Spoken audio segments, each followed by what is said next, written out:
nuestro podcast Adelante en la Fe de Isleta Lutheran Mission Human Care, donde la palabra de Dios se conecta contigo. ¿Qué tal a todos? Bienvenidos una vez más a su podcast Adelante en la Fe, el Ministerio de Alcance de Isleta Lutheran Mission Human Care, aquí en El Paso, Texas. Yo soy Carla González, su anfitriona del día de hoy, y es un gran gusto que nos acompañe. También el día de hoy me acompaña. Yo soy Luz Soto, un gozo estar aquí con ustedes otra vez. Y como siempre, también detrás de toda la tecnología y haciendo posible este podcast nos acompaña Miguel Muñoz. Le agradecemos profundamente toda su ayuda y su apoyo para este ministerio. Y pues como siempre, una bendición que Dios mismo nos acompañe a través de su Espíritu Santo, a través de su palabra viva, a través de su palabra de verdad. Y pues es un gran gusto que estén hoy otra vez aquí con nosotros.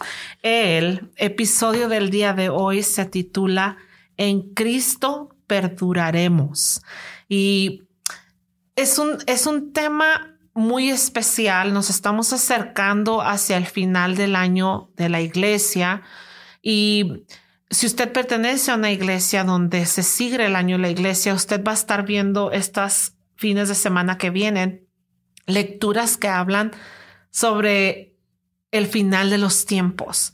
Y uno dice, ¿pero por qué si ya viene Navidad? Precisamente por eso, porque es el final del año de la iglesia. Vemos el final de los tiempos y luego entramos en la temporada de Adviento, donde estamos celebrando la primera venida de Cristo, esperando la segunda venida de Cristo. Es un tema bien interesante que ojalá y en un futuro podamos compartir más con usted sobre esto. Pero el mensaje del día de hoy está basado en la lectura del Evangelio de Marcos, capítulo 13, versículos 1 al 13. Y lo invito a que nos acompañe a través de este episodio. Lo invito a que abra su mente, su corazón y que abra su Biblia. Nos acompañe en la lectura, en el estudio de esta palabra de Dios que es viva y eficaz. Y que veamos qué es lo que Dios quiere enseñarnos, entregarnos, qué es lo que Él quiere que nosotros perduremos. Y pues como todo buen podcast, Luz, ya lo hemos dicho, ¿qué tal si empezamos con oración? Y luego tú nos compartes la lectura. Padre Celestial, te damos gracias, Señor. Padre Celestial, te damos gracias, Señor. Gracias por este día. Gracias por tu amor, Señor, inefable, eterno, maravilloso. Gracias, Padre, por darnos tu palabra que está viva, tu palabra que salva vidas, tu palabra que transforma corazones y mentes, Señor. En esta hora te pedimos que estés con nosotros y que estés con todos aquellos, Señor, que están escuchando este mensaje para que tú les des aliento, vida nueva, tu guía, Señor, el gozo que tú traes a nuestras vidas. Te pedimos que estés con nosotros y que bendigas a todos aquellos que nos escuchan, Señor. Todo esto te lo pedimos en el nombre de tu Hijo Jesucristo, nuestro Señor. Amén. Amén. Como dijo Carla, vamos a estar en Marcos, que es el segundo libro del Nuevo Testamento, y vamos a estar en capítulo 13, versículos 1 al 13, y dice así. Jesús salía del templo cuando uno de sus discípulos le dijo, Maestro, mira qué piedras, qué edificios. Jesús le dijo, ¿ves estos grandes edificios? Pues no va a quedar piedra sobre piedra, todo será derribado. Estaba Jesús sentado en el Monte de los Olivos, frente al templo, cuando Pedro, Jacobo, Juan y Andrés le preguntaron por separado, Dinos, ¿cuándo sucederá todo esto? ¿Y cuál será la señal de que todas estas cosas están por cumplirse? Jesús les respondió, Cuídense de que nadie los engañe, porque muchos vendrán en mi nombre y dirán, Yo soy el Cristo, y a muchos los engañarán. Cuando oigan hablar de guerras y de rumores de guerras, no se angustien, porque así es necesario que suceda, pero aún no será el fin. Se levantará nación contra nación, y reino contra reino, y habrá terremotos en muchos lugares, y habrá también hambre. Esto será el principio de los dolores. Pero ustedes tengan cuidado, porque los entregarán en los tribunales y los azotarán en las sinagogas. Por causa de mí, los harán comparecer ante gobernadores y reyes para dar testimonio ante ellos. Pero antes tendrá que proclamarse el evangelio a todas las naciones. Cuando los arresten y los hagan comparecer, no se preocupen por lo que deben decir, sino solo digan lo que en ese momento les sea dado decir, porque no serán ustedes los que hablen, sino el Espíritu Santo. El hermano entregará a la muerte al hermano, y el padre al hijo, y los hijos se rebelarán contra los padres y los matarán. Por causa de mi nombre, todo el mundo los odiará a ustedes, pero el que resista hasta el fin se salvará. Amén. Amén. Es un mensaje, si usted tiene su Biblia abierta ahí, este capítulo está dividido en subcapítulos y el primer pequeño capitulito de este capítulo son simplemente 2 versículos los que hablan sobre el templo. Y menciona el autor de este tema que estamos basando, que es un pastor. Nosotros seguimos una serie de mensajes de pastores que basan sus mensajes en las lecturas que se comparten los domingos en la iglesia. Y decía el pastor de este mensaje que muchas veces, Luz, leemos la Biblia y no ponemos realmente atención y podemos llegar a pensar que ciertos pasajes o versículos de la Biblia están simplemente ahí para llenar un espacio. Mas, sin embargo, la misma Biblia dice de sí misma que toda ella es inspirada, palabra de Dios viva, y que cada palabra, cada tilde y cada coma que está en ella tiene un propósito. Y cuando leemos el capítulo 13 de Marco, en el primer versículo, dice: Jesús salía del templo y uno de sus discípulos le decía, y ya sabemos, ¿verdad? Empiezan a hablar sobre el templo. Y dice este pastor que este mensaje es realmente significativo. ¿Qué tanto puede decir Jesús salía del templo? Tal vez había salido del templo muchas veces antes, pero esta era la última vez que Jesús, Cristo encarnado, iba a salir del templo. Y uno se puede preguntar, ¿qué hay de significativo en él? ¿Qué hay de importante? ¿Qué significaba el templo para los judíos? El contexto es muy importante. Siempre es importante entender el contexto, no solamente de qué es lo que estaba pasando cuando se escribió esto, se contó esto, pero también la historia a través de ese contexto. El templo para los judíos era todo. El templo contenía la presencia de Dios. Fuera del templo ellos estaban separados de Dios.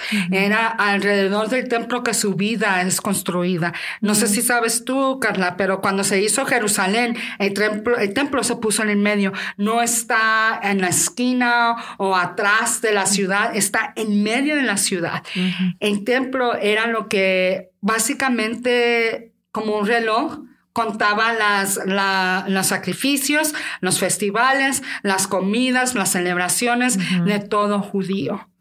Y es este templo al que ellos tanto énfasis le pusieron, es parte de su identidad como pueblo y como individuo, ¿verdad? Es, por ejemplo, como a todo soldado que siga siendo patriota de los Estados Unidos, para él, la bandera, eso es lo que yo por eso peleé, yo por eso sacrifiqué mi tiempo, mi estado mental hasta al punto de mi vida y mis otros hermanos y hermanas en guerra, por eso es lo que era el templo para los judíos. Sí, hablábamos de la importancia, como bien tú mencionas, Luz, del templo y cómo todo estaba regido en el pueblo judío alrededor del templo. Todo lo que se planeaba en un año se planeaba según los festines, como tú dices, los festivales o las ceremonias y rituales. Y vemos cómo el trasfondo histórico nos enseña desde el Antiguo Testamento que cuando el pueblo de Dios es traído fuera de la esclavitud en Egipto y andan por el desierto, ¿verdad? Muchos años, y luego después de eso por muchas guerras antes de entrar a la tierra prometida y en la tierra prometida. La presencia de Dios, su ley y todo está en el arca del pacto. Y el pueblo avanza y va viajando cargando el arca del pacto, pero no tienen un templo. Y David, el rey David, quería construir un templo. Decía, yo aquí estoy, tengo una mansión y el arca del Señor está fuera en una tienda. Y Dios le dice, tú no eres quien va a construir el templo. El templo lo voy a construir yo a través con tu hijo Salomón. A él le voy a dar las indicaciones y es un templo que Dios mismo diseñó. Sus medidas, la manera en que iba a estar situado y todo lo que iba a pasar en él. Entonces, ese templo fue construido por Salomón, destruido cuando Babilonia los llevó exiliados, los conquistó. Después, con Nehemías, regresó el pueblo judío, reconstruyeron el templo. Y es el templo que Jesús y su discípulo, que no sabemos quién es, porque Marco no nos dice quién es. Muchos piensan que a lo mejor fue Pedro, porque como era bien... El preguntón. Sí, él era siempre que se aprontaba, ese que tenía más, ¿verdad? Piensan, más pero arrojo para preguntar. Ahí está eso. Sí. Iba a decir algo más, pero no estaba seguro, pero sí. Más arrojo sí, era y valentía. Era que no pensaba antes de hablar. Sí. ¿Valentía? Entonces, decía aquí, ¿verdad? Va saliendo Jesús de este templo, es el segundo templo que ha sido construido. Y este discípulo ha estado ya por 3 años con Jesús. Jesús ya le ha dicho que él es el Cristo, el Hijo del Dios viviente. Él sabe que está en la presencia del Mesías y aún así salen del templo por última vez porque Jesús por este tiempo se está preparando para ir a la cruz, para enfrentar la muerte y luego resucitar. Y este discípulo se para con Jesús y le dice, Señor, mira. Y se maravilla. Mira el templo, mira qué preciosura, mira la arquitectura, mira qué gran edificio. No sabiendo que al que tiene enseguida es el templo encarnado del Dios viviente. O sabiéndolo, pero pasándolo por alto. Y Jesús, con amor, le dice, pues bien te digo, ¿ves estos grandes edificios? No va a quedar piedra sobre piedra, todo será derribado. Está profetizando también su muerte, pero aparte está profetizando una gran guerra que iba a pasar 40 años después de esto, cuando el templo de Jerusalén va a ser derrumbado una vez más. Y esto marca a luz una nueva era en la que el pueblo judío ya no va a ser el único pueblo de Dios.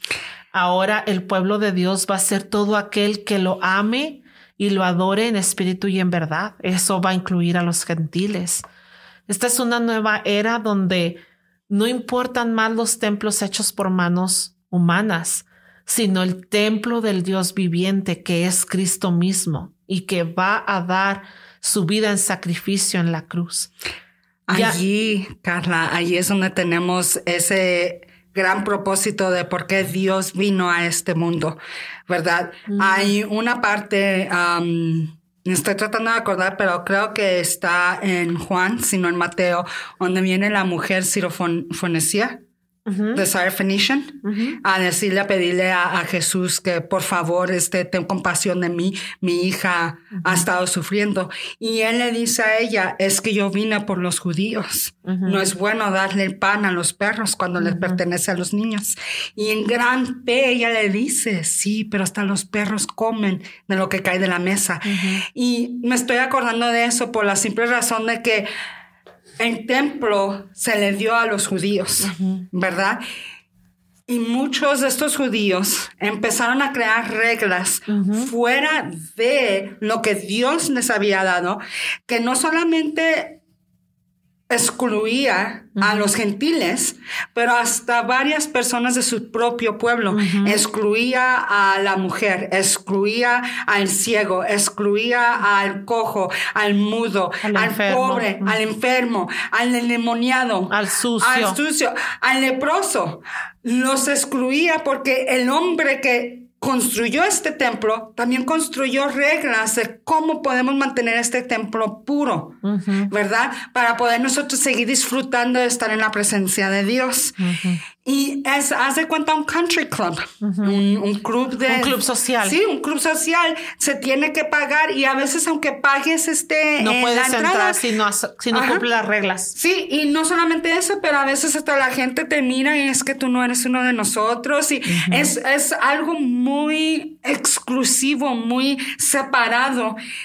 Pero cuando Jesús dio su cuerpo, el templo, como dices tú, el templo del cielo encarnado en el cuerpo, porque eso es lo que Dios nos dio cuando le dio el templo a Israel. Les dio lo que se llama un prototype. Un prototipo. Un prototipo de lo que iba a venir, que era el Mesías, ¿verdad? Y cuando Jesús dio su cuerpo, Él abrió el templo para todos, como tenía que... como el propósito que iba a ser desde el principio. Exactamente, desde el principio. Aquí tenemos lo más hermoso de estos dos versículos, donde Jesús nos dice, este templo se derribará, ¿verdad? Y Jesús lo dice una y otra vez cuando Él empieza a profetizar su muerte, les dice a sus discípulos, pero en 3 días yo lo levantaré. Porque Él no estaba hablando de piedras, de paredes, de columnas, de techos. Él estaba hablando de su cuerpo. El cuerpo que dio para vencer a la muerte, porque su sangre pagó nuestro pecado. Y en regresar, en resucitar, allí es donde Él cumplió todo. Porque hay muchos que murieron por otros, pero ninguno resucitó por ninguno. Solamente Cristo. Sí. Por y todos. Fíjate, Luz, este episodio, este momento, esta escena, esta parte de la historia es una historia clave e importante. Jesús está dejando el templo judío al que él había acudido por muchos años. Él lo está dejando por última vez. Y se está encaminando a la cruz para entregar su cuerpo, el templo del Dios viviente, por última vez, una vez y para siempre. Y esto marca, Luz, una nueva era. El pueblo judío, el pueblo de Dios, estaba hecho de judíos hasta ese tiempo. Y después del sacrificio de Jesús es una nueva era donde el pueblo de Dios se va a extender a todas las naciones. El evangelio se va a predicar a todas las naciones. Marcos 13:10 nos dice esto. Y Jesús ahora está haciéndolo todo nuevo en sí mismo, está cumpliendo la ley, está trayendo el evangelio y nos está abriendo el camino a la salvación. Esta es una nueva era. Y en los 10 versículos que siguen de lo que leímos, esto es el 1 y el 2, los 10 versículos que siguen, vemos a los discípulos preocupados, se sientan con él, están viendo de frente el templo desde el Monte de los Olivos y le preguntan, Señor, ¿cuándo va a pasar esto? Porque simplemente hablar en contra del templo era una blasfemia, era algo grave en aquel entonces. Esa era la presencia de Dios. Y Jesús los nota, ¿verdad? Preocupados, porque siempre las cosas que nos hablan sobre el final de los tiempos nos dan temor, nos causan temor porque es algo desconocido.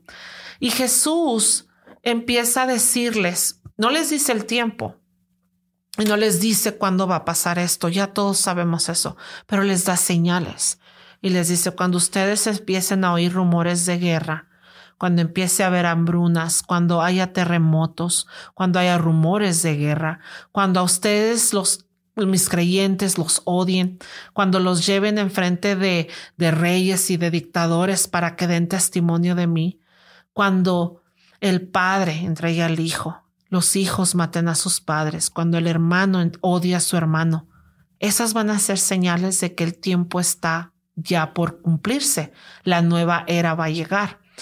Pero ahorita estamos viviendo en esa era. Ahorita hay guerra y rumores de guerra.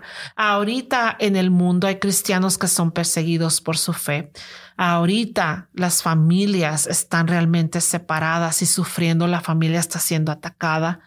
Ahorita hay odio, hay separación. Esta es la nueva era que comenzó ese día que Jesús dejó el templo.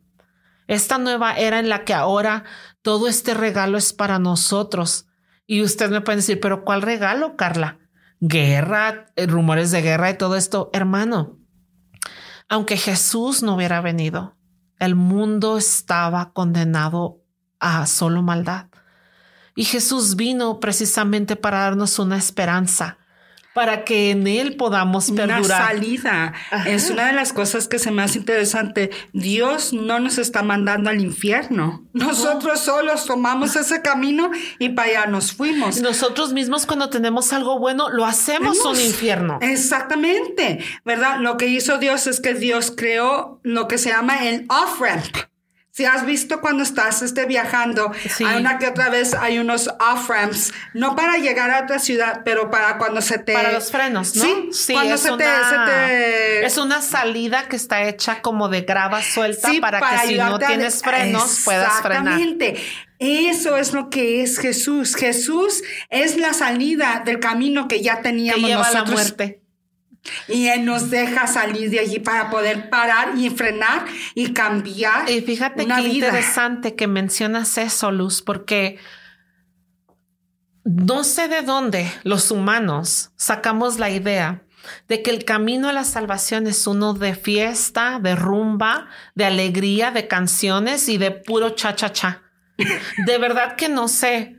Porque sí, nuestro Señor Jesucristo nos dijo que en Él vamos a tener gozo, esperanza, salvación. Pero también Él nos dijo, en el mundo ustedes van a tener sufrimiento. Y basta más que leer estos versículos para ver lo que le espera al mundo después de que Jesús vino por primera vez. Y en el versículo 8 nos habla de dolores. Y en otras versiones de la Biblia habla de dolores de parto. Los dolores de parto, Carla, tú como mamá sabes lo que es sentir esos dolores.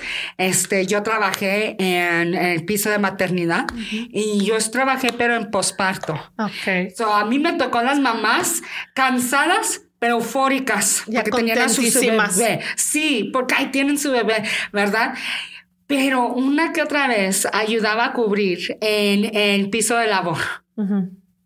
Y te digo que a veces hasta asusta estar allí al frente y escuchar, porque es exactamente sufrimiento. Pero ¿a poco cuando estuviste embarazada con Michelle, tu primera bebé, vas a ser mamá por primera vez después de meses de sentirla mover, ¿verdad? Meses de sentirla moverse, de tratar de pensar cómo se mirará, se parecerá a mí o se parecerá a su papá, pensando cómo le pongo Michelle o le pongo Marisol o que sí es niño, aunque me hayan dicho que sea niña, porque a veces sí pasa eso, claro. ¿Verdad?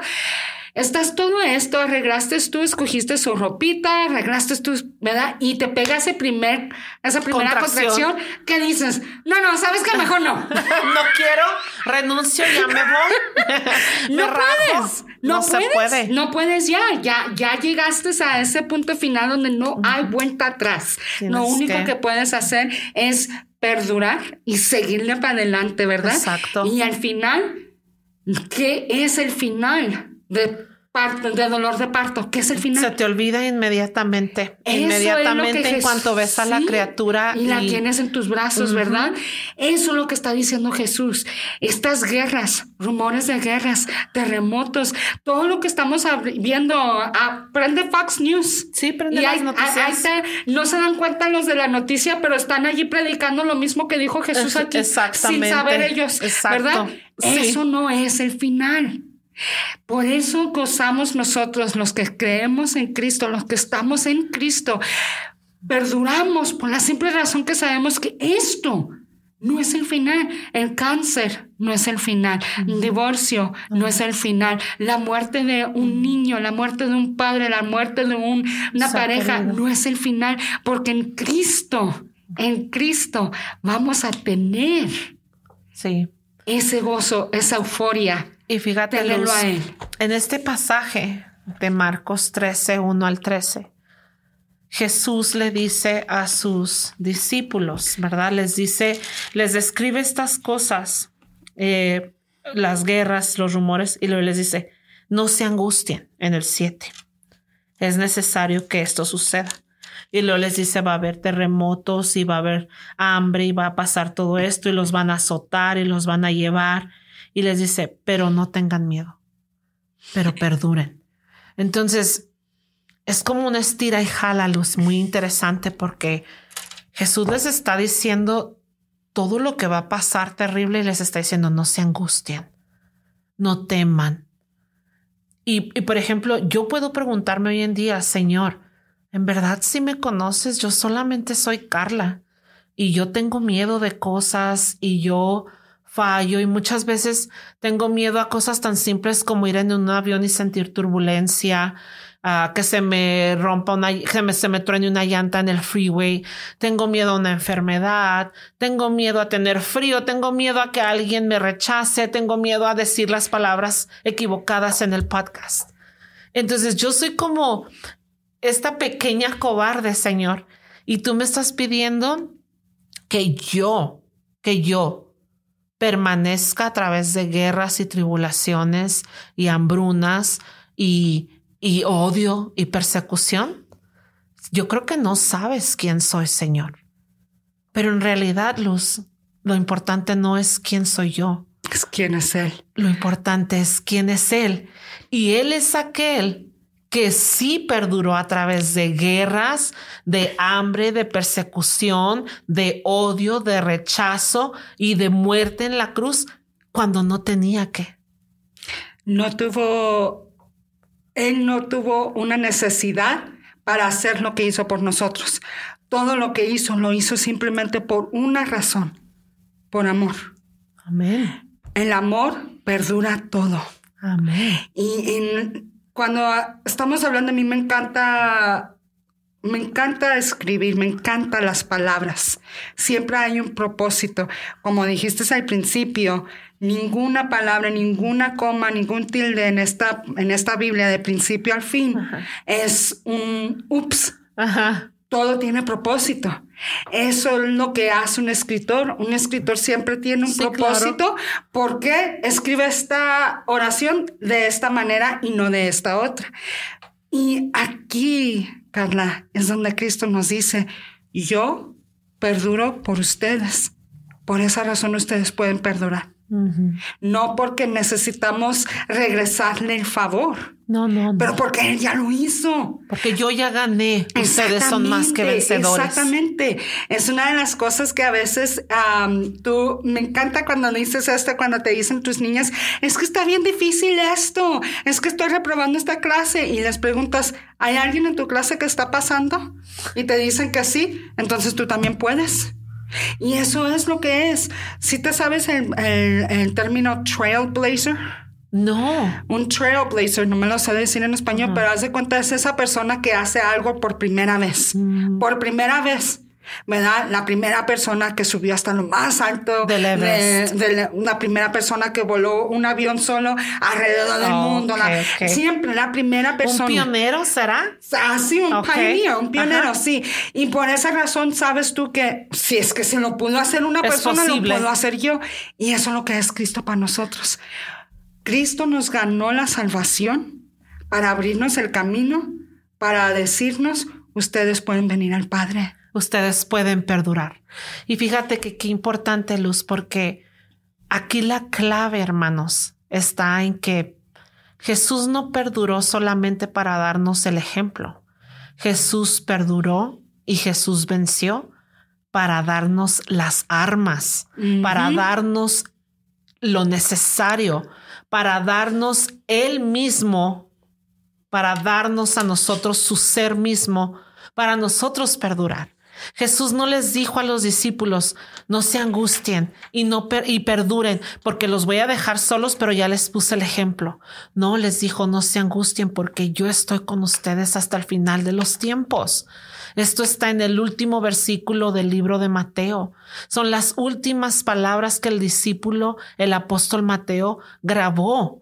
Nuestro Señor nos prometió estar con nosotros y es en Él. En Cristo vamos a perdurar.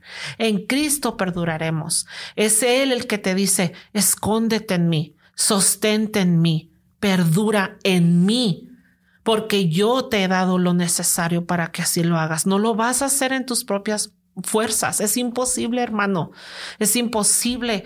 Yo oigo sobre el final de los tiempos, oigo sobre rumores de guerra, oigo sobre hambrunas, oigo cuando alguien odia a un cristiano y a mí me da miedo.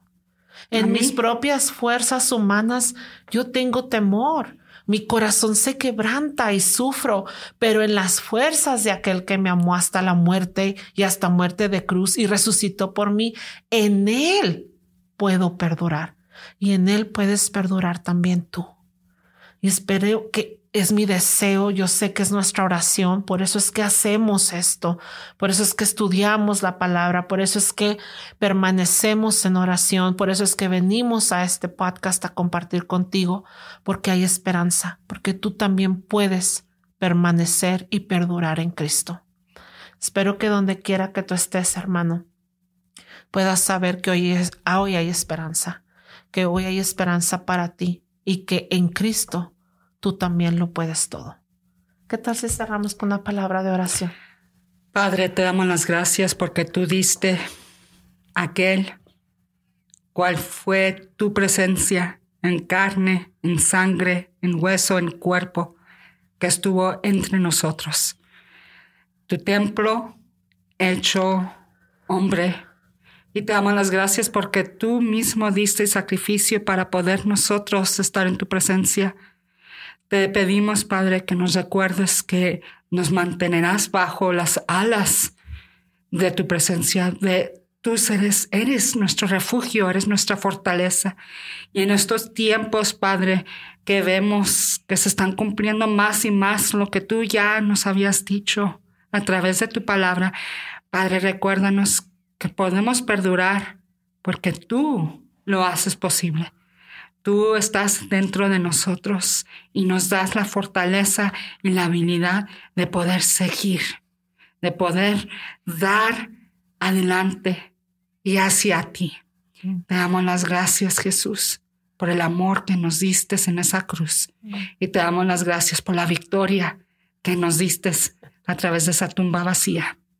Y te pedimos que regreses pronto, pero por mientras perduraremos y seguiremos proclamando el Evangelio a todas las naciones.